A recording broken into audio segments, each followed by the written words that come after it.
Hello grade 12. We'll move on with our grammar. And last time we stopped at the independent clause. And remember the difference between the independent clause and the dependent clause? And what did we also used to call the dependent clause? Subordinate clause, right? And what we remember is that also it does not express a full thought. So the independent clause, on the other hand, expresses a complete thought and can stand by itself as a sentence.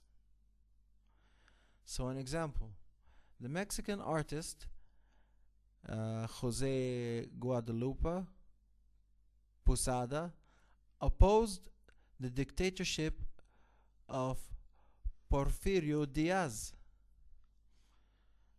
So that's one independent clause. The subject is the artist, Jose Posada, yes, and the verb is opposed. Okay.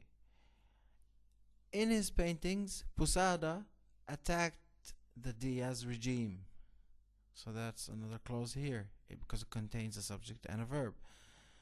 So in his paintings, Posada, who is the subject, attacked, which is the verb, the Diaz regime. And he made thousands of inexpensive prints of his work. He made thousands of inexpensive prints of his work. And he is the subject. Of course, the verb is made. And these are two independent clauses joined by and. Right? So these are two clauses and they're joined by the word and, or the preposition and.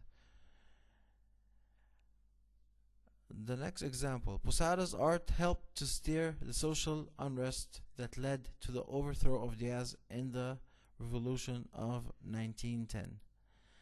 Now, Posada's art, that is the subject, helped to steer the social unrest. Now, helped is the verb here.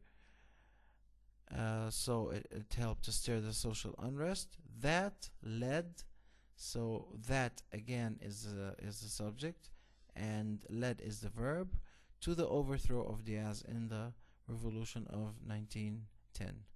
So that's an independent clause combined with a subordinate clause. You know, to make to give a full meaning. Okay, now a subordinate clause or dependent clause does not express a complete thought and cannot stand by itself as a sentence. Example, whoever knows the song which always pleases my mother, as we are singing. Now, as you can see, it is not giving a complete thought and not making a full meaning. The meaning of a subordinate clause becomes clear only when the clause is combined with an independent clause. Now you see, it will only mean something when it's combined with an independent clause. The subordinate, we're talking about the subordinate, of course. Whoever knows the song may join in. Now see the difference?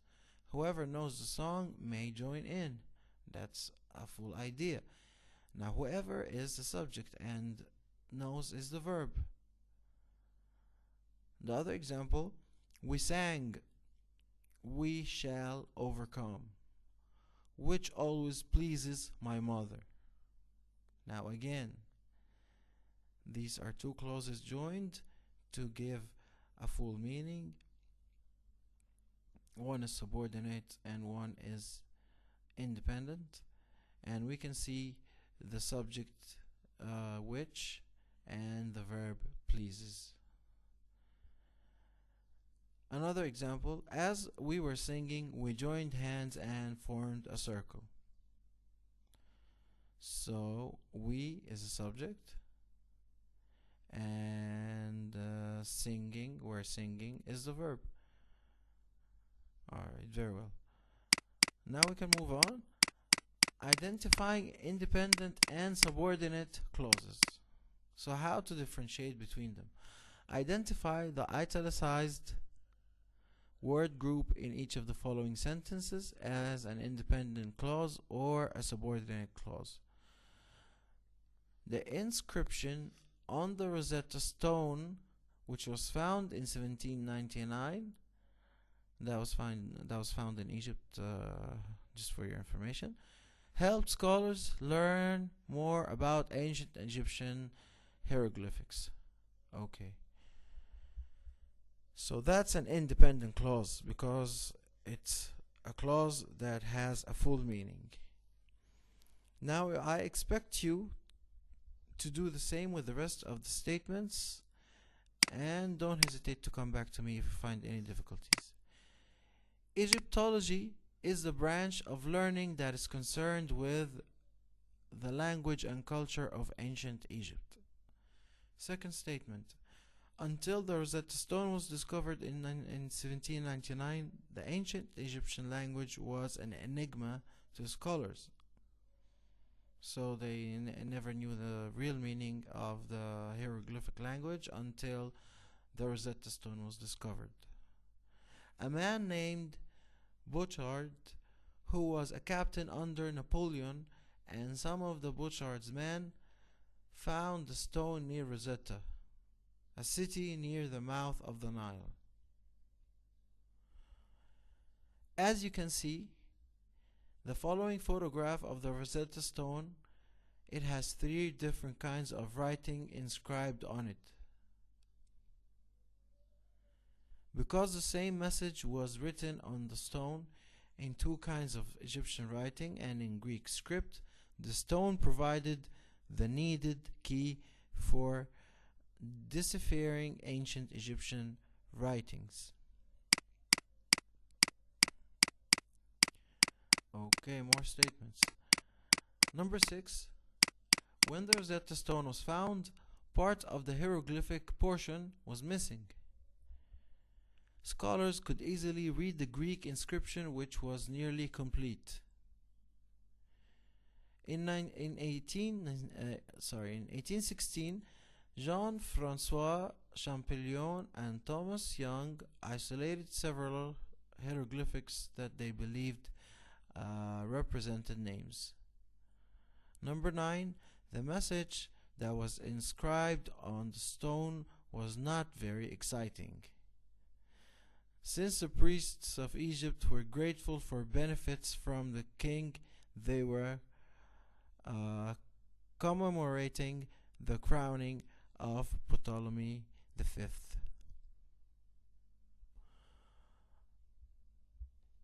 Like a word or a phrase, a subordinate clause can be used as an adjective, a noun, or an adverb. So in the case of adjective clause, we sang, "We shall overcome, which always pleases my mother." In the case of a noun clause, whoever knows the song may join in. In the case of an adverb clause, as we were singing, we joined hands and formed a circle. So it's describing and is telling more about the verb itself. That's why it's an adverb clause. The adjective clause. An adjective clause is a subordinate clause that modifies a noun or a pronoun. An adjective clause usually follows the word or word it modifies and tells what kind or which one. Example: the report that Diego wrote was on the Battle of the Little Bighorn. The adjective clause modifies the noun report. See, very simple. The Cuban Cultural Heritage Walk, which is located in Hialeah, Florida, honors Cuban artists in exile. So the adjective clause here modifies the compound noun Cuban Culture Heritage Walk. The next one. Amanda is someone whom I admire. The adjective clause modifies the pronoun someone. Mark Twain is the writer whose books I have enjoyed the most. The adjective clause modifies the noun writer. Very well. Now, relative pronouns. An adjective clause is usually introduced by a relative pronoun. Now, what are relative pronouns? It's a word that relates the clause to the word or words the clause modifies. So, common relative pronouns that you see and hear most of the time are like that, which, who, whom, whose. A relative pronoun has three functions. It refers to a preceding noun or a pronoun, the antecedent, and it connects the adjective clause with the rest of the sentence, and also it performs a function within its own clause by serving as a subject, a direct object, an indirect object, an object of preposition, or a mood or a modifier in the adjective clause. Examples of that: Mr. Mendoza is a good counselor who never betrays a confidence. Now, the relative pronoun who relates the adjective clause to the noun, antecedent, counselor, and serves as the subject of the verb betrays. Excellent. Now, have you practiced the speech that you will give on Friday? The relative pronoun that relates the adjective clause to the noun, antecedent, speech, and serve as the direct object of the verb will give. Very well. The mariachi band in which I play once performed for Governor Tommy Thompson. The relative pronoun which relates the adjective clause to the noun, antecedent, band, and serves as the object of the preposition in.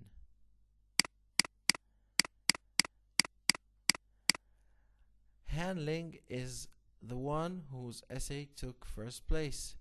The relative pronoun who relates the adjective clause to the pronoun antecedent one and modifies the noun essay by showing position. So I expect you to read the coming examples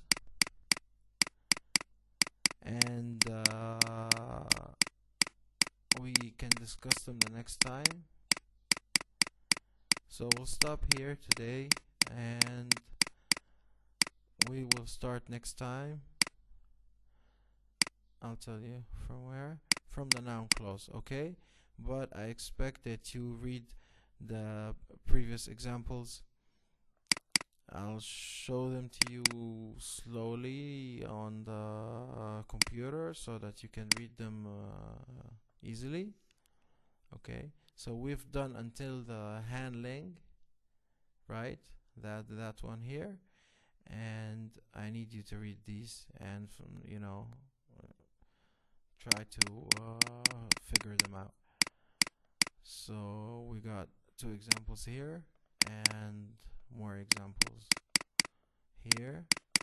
You can of course pause the video to see the examples, and we'll be continuing from there the next time, inshallah. So thank you very much. I hope you are all doing fine, and above all, staying safe. Take care. Bye bye.